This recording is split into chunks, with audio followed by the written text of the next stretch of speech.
Welcome to Moneymaker, the podcast that gives you the tools to enrich your life in every sense of the word. I'm your host, Nely Galan.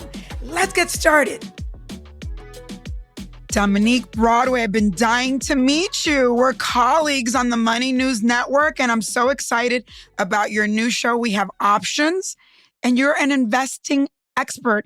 And it's so exciting to see another woman of color that loves finance and financial literacy and is getting our people excited and showing them that this stuff is fun. Yes, that it's fun and it's possible, right? It's possible. And I loved your story. I have to say I related so much because I always think I was like a freaky kid because I was selling Avon at a young age and I was like, I want to be a millionaire.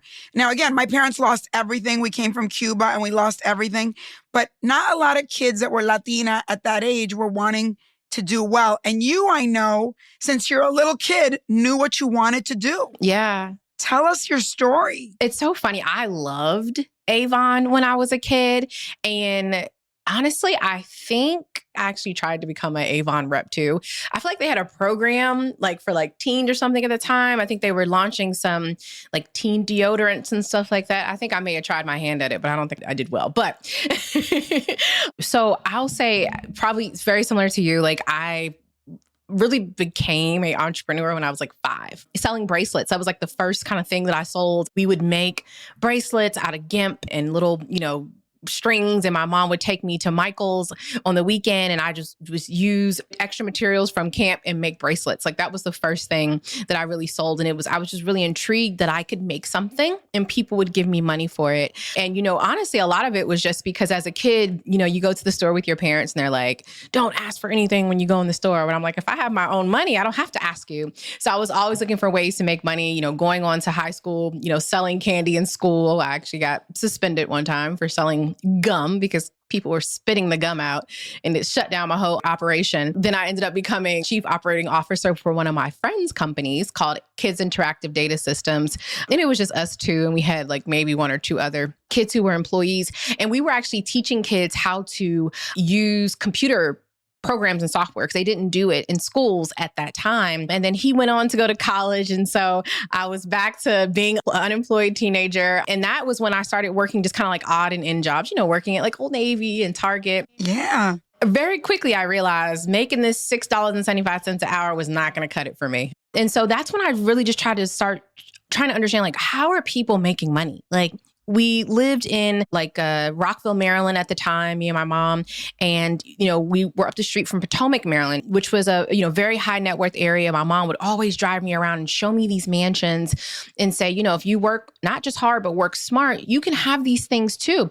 And so I started researching, how do rich people get rich? How do they make money? And I realized it was 2 ways, but it was really 3 ways. Entrepreneurship, real estate, and the stock market. And I had already dabbled a little bit in entrepreneurship. So I'm like, okay, let me try some other things here.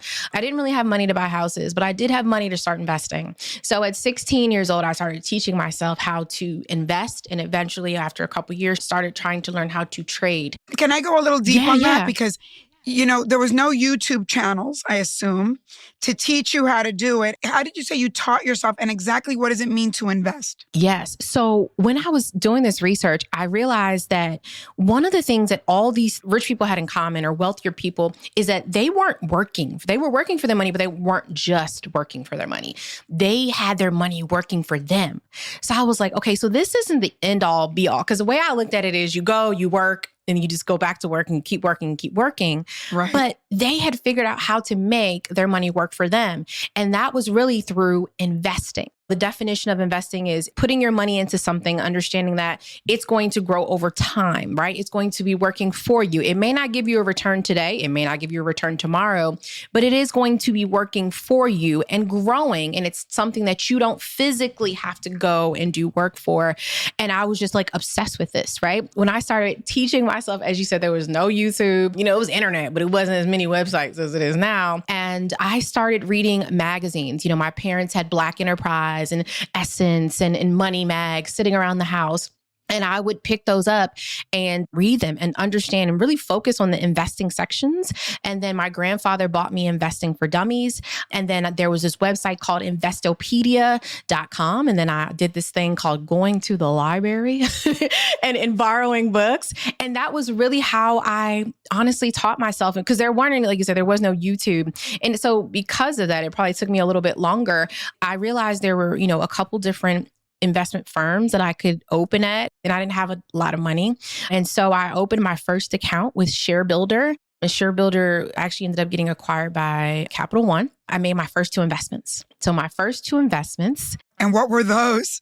This is unbelievable. And when I talk to kids today, I go, there's no excuse. You guys have YouTube. No excuse. You figured it out. Yes. Now they can just go online, how to start investing, and boom, it's right there. But yeah, so my first 2 investments I had about $50. It was Apple, because I was obsessed at the time with my iPod, right? Because I remember the days, I know you remember the days when to listen to music, we had either a Walkman, right? A Walkman. That would get stuck and then you got to take it out and the string would get in there.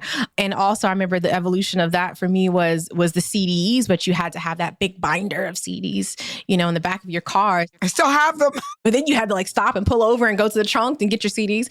And then maybe your friends get in your car and they scratch up your CDs. But I was just really obsessed with the fact that you could have thousands of songs on this one device. So that was my first investment. And then the second was Jones Soda, because at the time I was completely obsessed with green apple soda. You picked 2 things that you loved and you believed it. Yes, that I loved as a 16-year-old. 16-year-old Dominique, that's all she worried about was listening to music and drinking her green apple soda. But that theory of investing in what I like has panned out over time. And it's still one of my favorite pieces of advice to give to people when they are actually starting to invest. But yeah, that was how I kicked it off. And then obviously just kept investing. Ended up going to college. I went to Bowie State University, which is in a historically Black college in Bowie, Maryland. Majored in banking and finance there. Ended up out of God's grace getting a job, an internship at this company called UBS Financial Services. I had never heard of that company. My dream internship was actually with Morgan Stanley, because that was the only company that I saw that had a woman of color working in financial advising. Carla Harris. Yes. I was like, okay, I need to be like her. That was the only person I saw. And so I ended up getting the internship at Morgan Stanley, but that weekend they cut the internship program for the entire company. So my whole dream was as a kid, your world just came to an end, right? It's oh my gosh. Shattered. But UBS was nice and said, all right, we'll take some of the Morgan Stanley interns. I had to re-interview. And that was how I ended up getting that internship. They ended up loving me, offered me a full-time position. But I had to obviously go back to school, finish, took the full-time position. And after a couple of years, became a licensed financial planner and advisor for high net worth individuals. So that was really how things started to kick off before I started my business. And then in the middle of all that, you bought a house, right? I did. So talk about how you were able to do that. It took me an extra semester to graduate college, probably because I was working a million jobs, because I'm just always just trying to get to the bag, right? Trying to make money. Yeah. So I ended up buying my first house. I was 22. So like I said, it took me an extra semester to graduate college. I went through a first-time home buyers program and was able to just get an awesome deal on a home, what they call a moderately priced dwelling unit. So I tell people all the time, you don't need a bunch of money to purchase your first home. You just need to have some decent credit and some income. And that's it. There's programs out there that will qualify you no matter what your income is.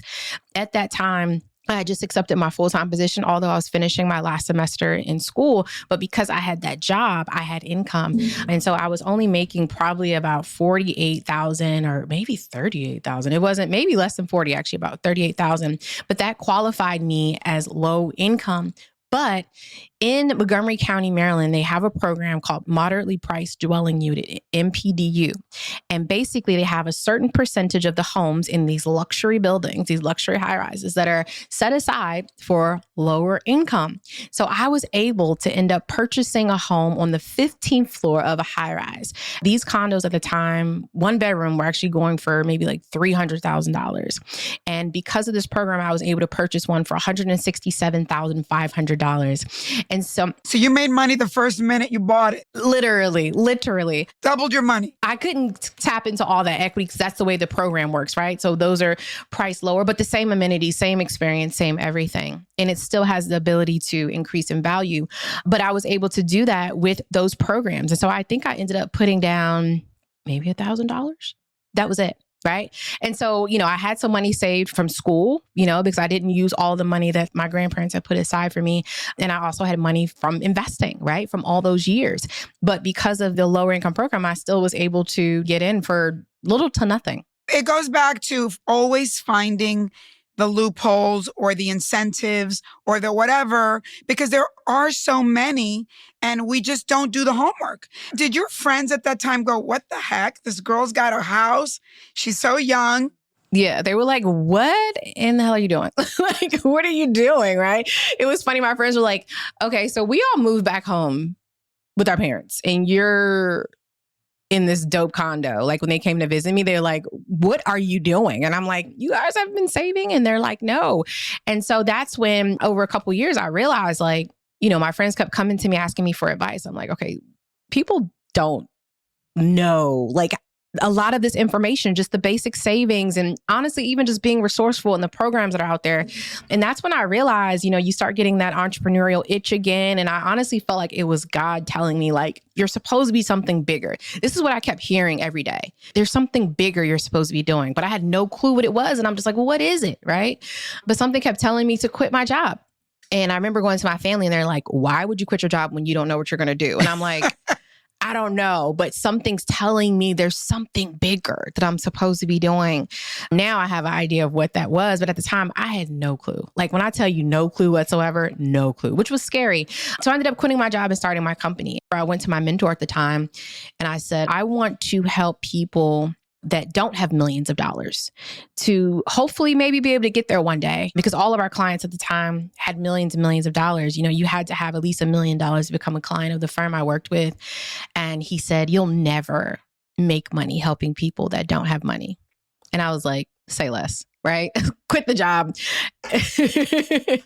You did it. You did it. I did it. It took a while. But let me ask you something, because one of the things I love about your story is you said, and I think that happens to all of us, that all of us, especially, women of color, we want to save the world.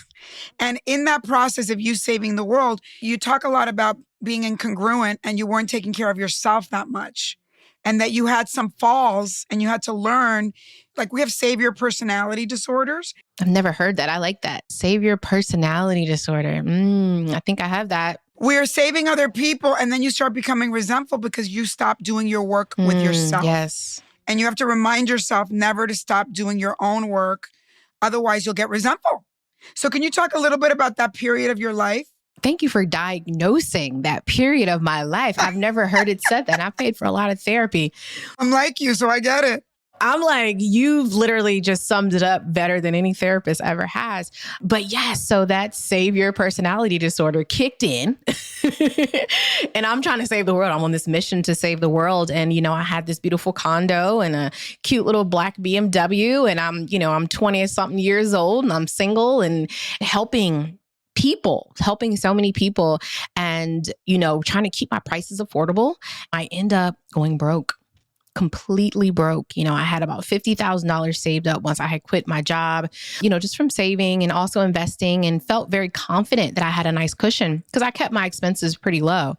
I'm working and I am helping all these people and my clients are winning. Like they're investing, they're buying their first house, they're buying investment properties, they're saving for their kids to go to college. All their financial goals are coming to reality. And I am silently drowning. Business is booming, but I'm overworked and underpaid by my own self because I was trying to help everyone, as you said, trying to save everyone. And even people like they couldn't afford my services. I'm like, okay, cool. I'll do it for you. I wanted to help everyone. I look up and my house is in foreclosure. My car is repossessed and I have no money. And I'm like, what happened? And I had to relive those times. Recently, I have a book coming out soon and we were recording the Audible version and I was reading it. I went back to those days and it brought me to tears, just like feeling that feeling when I'm on calls and everyone's winning and I'm drowning. And I was embarrassed to tell anyone because I felt like a hypocrite, right? How can you be the financial expert? How can you be the financial planner that's broke? So you feel shame. You feel shame about that. You don't want anybody to know. I felt horrible. And that's also why I didn't tell anyone. And I remember I finally went to my mom and I was like, I need to tell someone I can't do this anymore. I'm a failure. I'm helping people, but I can't even help myself. I had created this big mental block that did not allow me to address what was really happening in my life. And so I ended up also going to my grandfather. And I'm like, look, I need you to sit down with me. I had this big stack of mail. And I'm like, I need you to help me go through this mail and like create a plan because because you're paranoid. You think you owe so much money that you don't open the mail. I think people can really relate to that. They just let it go because there is so much shame, especially in our communities about that I can almost feel your pain around that. As people of color, we know how hard our families have sacrificed for us to be where we are. And I did not want to disappoint anyone. I didn't want to let anyone down because I knew how much they sacrificed. And I felt like I failed everyone. I know when I went to my family and expressed this to them, they were like, well, we've gone through similar things. And I was like, well, why didn't no one tell me? Also, another thing that people of color like to do is make it look like everything is perfect. So I thought everything was always perfect. And so because of that, I felt like I was the one failure in the family, right? And so, I was able to sit down and address everything, open up the mail and get a complete picture of what was really happening financially. And it was nowhere near as bad as what I had made it out to be in my mind. The first thing I had to do, and this is also why my book that's coming out it's called The Wealth Decision, because I made a decision like that day. I'm just like, this is it. Like, I am never going to go back down this path again. I am deciding to be wealthy. I'm deciding that this is not going to be my story. And after that, everything changed because my mindset changed. I'm like, I'm opening all this mail. I'm addressing what's happening because this is a short-term problem. I'm going to fix it and I'm going to change it. It took me a couple of years to change it, but I knew that I had made the decision that wealth was the only option for me. And so every day I chose wealth. Every day I woke up, I'm picking wealth. So that means I need to tackle this debt. That means I need to get, I call it a BJ or a bridge job. Some people think it's the other thing, but a bridge job. And I got a consulting job and used that money to start paying some of my bills now. And I was still running my business, right? My business will actually be 10 years old this year. And I was still running my business. At this time, I couldn't do one of my favorite things, investing. I couldn't do it, right? I went probably a couple years. I could not invest because I didn't have the money to invest. Didn't have the money. And you know what? I think it's great for people to hear that because even the people that shine in our communities, you have these athletes that make so much money. I have a stepson who's a skateboarder. You have all these different people. And then you ask yourself, how could they have gone bankrupt? The idea that just because you make money, but if you don't know how to keep the money or if you take your eyes off the prize, it's very easy to lose the money. It's very humbling. And I think what you were saying is, for those of us that do well, your family, so everybody puts you on a pedestal. It's important to be vulnerable and admit that you don't know. Like, I'm so happy talking to you because I've put all my money in real estate. In my book, I say, don't buy shoes, buy buildings. Because as somebody who comes from a communist regime and lost everything, I wanted real assets. But I also need to learn from you how to diversify and do these other things. And I think we have to keep growing and learning with each other or we stagnate. Yeah, totally. So I love hearing your story. Thank you. Hold on. Moneymaker will be right back.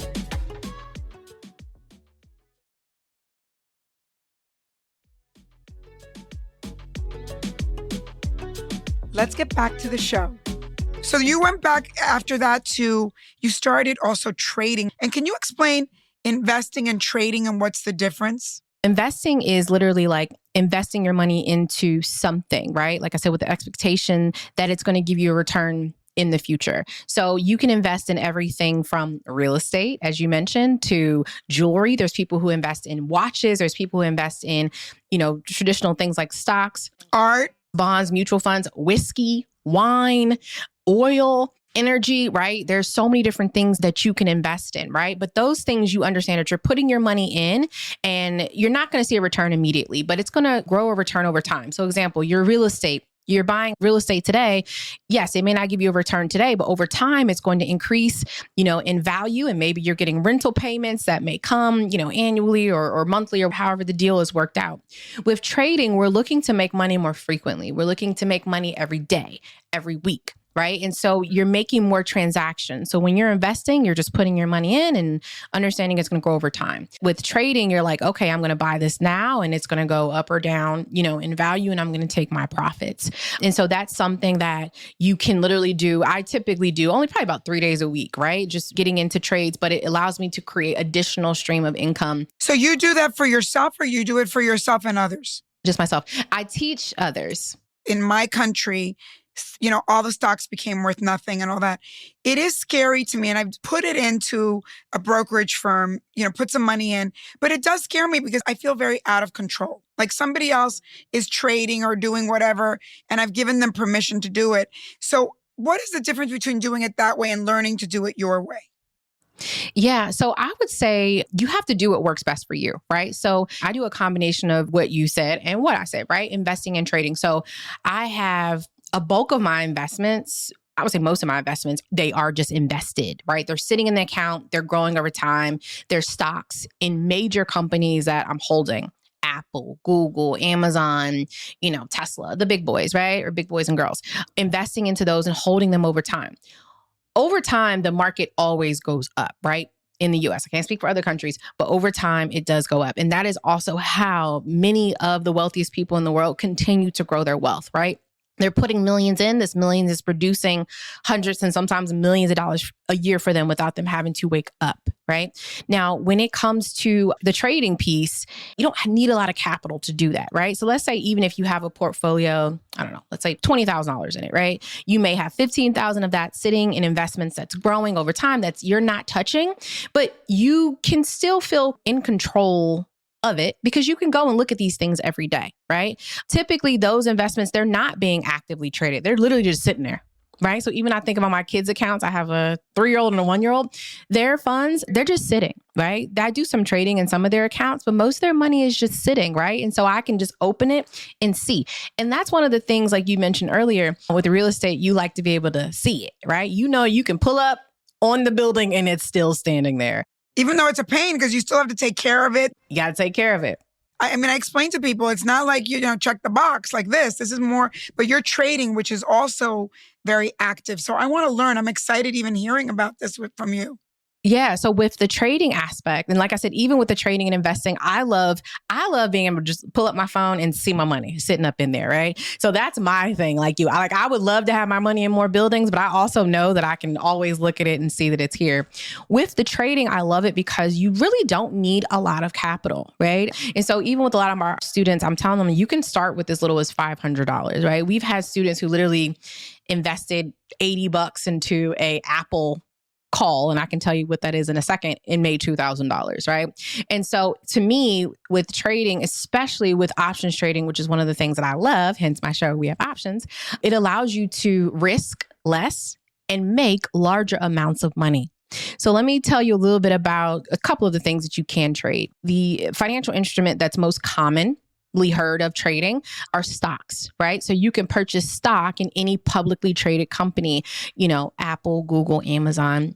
Twitter used to be a publicly traded company, but now it's a private company because Elon owns it. So we can no longer purchase stock in Twitter, right? So that's an example of a company that was public and now private. But you can now go and purchase, so example, Apple, right? I love Apple products. I have an Apple iPhone coming to you from Apple Mac here, et cetera, et cetera.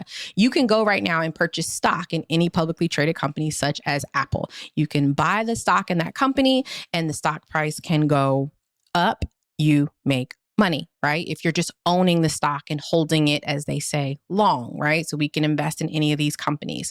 Now, when we're trading stocks, that's how you make money if the price goes up. But if we are trading options, which is what I love, options are essentially contracts essentially on these companies. Now, let's say right now, Apple's trading at just, example, $150, right? It's going to cost you $150 to buy one share of Apple. One share, right? But you can also purchase what we call fractional shares. So young Dominique, that's how I got started. Remember, I didn't have tons of money. So I was buying fractions of the share. So if I had $10, $20. So that's a bunch of people coming together and buying a fraction of that share. No, it's just you saying, all I got is $20. So give me what $20 is a percentage of. I tell people all the time, like if you only have 10 or 20 bucks, just gradually over time, just invest. And it may take you a couple months to get up to one share. But if you're doing that over time, it's going to start turning into shares. So let's say if a share is 150 bucks and you're only have $75, it's going to give you 50% of that share, right? Now, let's say you're like, look, I don't have tons of money and I'm actually looking to grow my money. You can also do options. And I love options because options allow you to not own, okay, but control hundreds of shares of stock at a fraction of the cost. Wow. So it may cost you $150 to buy one share. And let's say if you wanted to buy 100 shares, that's going to cost you $15,000. Not everyone has $15,000 sitting around. Now, obviously, you can buy the fraction, but let's just, for this purpose, if you were buying 100, it's going to cost you $15,000.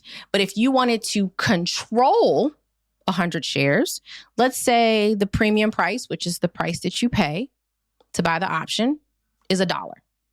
Okay? So $1 times 100 is $100. So you can own the 100 shares for $15,000, or you can control 100 shares for $100. What would you choose right now? The option. The $100, right? And then when Apple's stock price goes up, if you own the shares, yeah, you'll see those small returns. But if you are just controlling the shares, you've only paid $100.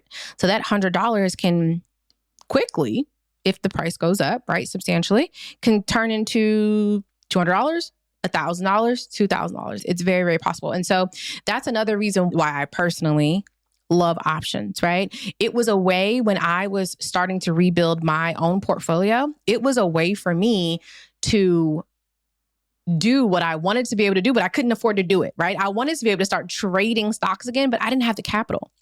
So I just started using options. And so with the options, I was able to control all these shares, still be able to take advantage of these big increases and decreases in the market and still make profit and build my portfolio back up that way. So what I'm hearing you say is like exactly what you said about the real estate, that you started real estate in a way that was affordable to enter. And this is the way that's affordable to enter. But like, so when you say that to me, I think to myself, what is the personality of type of someone that wants to trade? Because what scares me as you're saying that is when I go in, how do I know when to get out? And also, do I pay a fee to get in and a fee to get out? Depending on the brokerage firm, right? Typically, there's no fees to get in or out, but it does depend. Like some firms do charge a fee, but typically the ones we're using, Robinhood, Webull, maybe even E-Trade, a lot of times they're no fee brokerage firms. You go on one of these platforms and you have an account. Mm-hmm. Yep. So you pick your platform. That's the first step. Pick a platform. So you could pick any of the ones we mentioned or anyone that you're comfortable with, honestly. And then you pick your account type. That's the second step because there's different account types, right? You may get an individual account. You may get a joint account with you and your significant other. You may get a custodian account for your kids. You may get a retirement account, right? You have different options. And then the next thing you want to do is decide how much you want to start investing with. So I always tell people just pick an amount, right? So this is more like just specifically investing, but you can do this with trading as well. Pick an amount. I always say just pick an amount. It could be $100. So you may say, hey, I'm going to take my $100 and then pick a company you like. What stores or places you constantly frequent, right? So let's say me, I get Amazon packages in my house every day. Every day. Every day. There's usually not a day. And if it is a day, baby, I told them to bundle the order and that's the only reason. But there's typically an Amazon package coming to my house every day. So that may be a great company to invest in. I also really love Starbucks, right? So maybe I'm going to invest there. And I'm not sure about you, but my daughter thinks that a shopping trip is supposed to be at Target. Every time I pick her up from school, she's like, let's go shopping. And I'm like, we're not going to Target every day, Dawson, right? So these are a couple companies that we use, but these could be great places to start investing and maybe even eventually trading. So let's say if you're saying, hey, I'm going to take $100 and I'm going to put it into Target every month, right? And set it and make sure it happens automatically. Now that is the key. Automatic investing every month, right? And you don't even have to think about it and it will grow. And if you want to do the trading, obviously with trading, it takes some education. You can always tune into We Have Options and we're literally talking about this every week, and you can go and listen to some of the older episodes, and we're breaking it down episode by episode to understand the basics of when to get in, when to get out, all the different order types. But it does take some time. Now, one of the things you had mentioned was the personality of a trader. Very good question. If you want to get rich quick, don't try to trade, right? That's not the personality. You never want to go into the markets greedy or desperate. I say that to my son all the time. Desperate people do desperate things. You can never be desperate. Don't be desperate. The market can feel it. It's just like when you walk into the casino, right? You're like in there, you're like, oh my God, I need to pay my car note. And you just, no, not the thing to do. Also, when it comes to trading specifically, self-control, discipline, and patience, you need those three things. So not a gambler personality. No. It's not gambling. It's not just picking red and blue and closing your eyes. You want to make sure that you're making high probability trades, meaning trades that have a high probability of being successful, right? So that's a lot of the stuff that I'm teaching in my course. And also risk management is key, right? So there's a lot of strategy that goes into it. But if you do it right, it can get, I don't want to say easy, but you can create a simple strategy to make tens of thousands of dollars a day. I've done it. I've done it consistently for years, but you have to practice self-control, discipline, and patience, and really learning the markets and studying the markets. You talked about doing it 3 days a week. My question to you is first of all, how do you pick the 3 days? What are the other 2 days? Something happens. And then also, if you want to go on vacation, does that screw you up because you have to trade? No. So it doesn't. So when I say 3 days, it's not like I have to do 3 days. That's just on average, typically what I do. Because, I'm a mom and the CEO. I have 20,000 businesses, it feels like. So some days I wake up and I'm just not in the mood, right? I've been going through a lot, a divorce, all these, I'm like, it's just too much. Some days I'm just not in the mood. And if ever I wake up and my energy is off, I don't go into the markets because I'm probably going to make an emotional decision. There's been weeks I haven't traded at all. There's some weeks where I'm like, hey, I may trade every day. But those trading times, believe it or not, they only take about usually 5 to 10 minutes to trade because I'm very in tune with the markets. I wake up, I do my research. My research usually takes 5 minutes, if that. And then it takes a second to enter the trade. And that's it, right? And then so you put your parameters on, if that's a stop loss, et cetera, et cetera. Or maybe I'm putting my trades in the night before and I'm waking up, $20,000, $30,000 gain, closing it out at the opening bell, and I go about my life. So vacation, I can do that too. I can trade from anywhere in the world as long as I have internet. The biggest struggle with vacation is sometimes the time zones, right? You just got to make sure that you get up on time. That's really also why I am a big proponent of the markets. I feel like it was when I was learning about the stock market from an investor standpoint and then learned about it from a trader standpoint, which is totally different. I was like, okay, now I see why people was keeping us out of this, because this is insane. I mean, it literally allows you to control your income if you take the time to learn it. And so that's why I'm really excited about it, because I feel like it can give a lot of people of color the opportunity to have more control over their wealth building. And it's just a whole nother thing that requires less time, not as much capital as people think, and can literally help to propel our financial futures and create more generational wealth for us. And that's what we both care about more than anything. And I think, you're right that when you see that there's no financial literacy in schools, you start thinking there's a reason for it. Oh, yeah. Because we are so happy sometimes taking crumbs from people or thinking like we're victims because nobody's taught us that we don't have to be. We have such a great purchasing power. We have so many things going for us. We have the highest purchasing power. I know. But we don't know these things. Also, an uneducated consumer is worth way more than an educated consumer. That's another thing as well. Listen, we're running out of time, but I have to hear, because I know you had 1 year where you went from making no money to then you made 850,000 to then you made 8.5 million. Can you briefly just tell us about that? And I could talk to you for hours. So I just want to make sure we get that story out. Yeah. I mean, that was just doubling down, and some of the markets also in the business as well. I mean, in that year, I think I had a baby.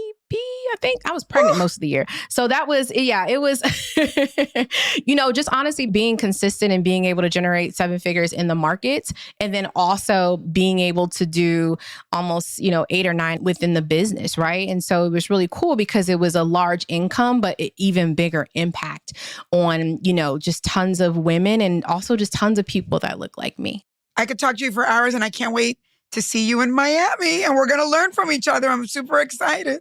I would love that. Love that for sure.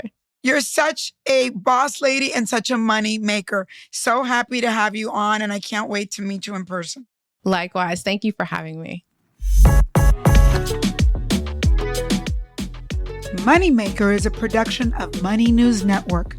Moneymaker is written and hosted by me, Nely Galan. Our executive producer is Morgan Lavoie. Thanks for listening. See you next time.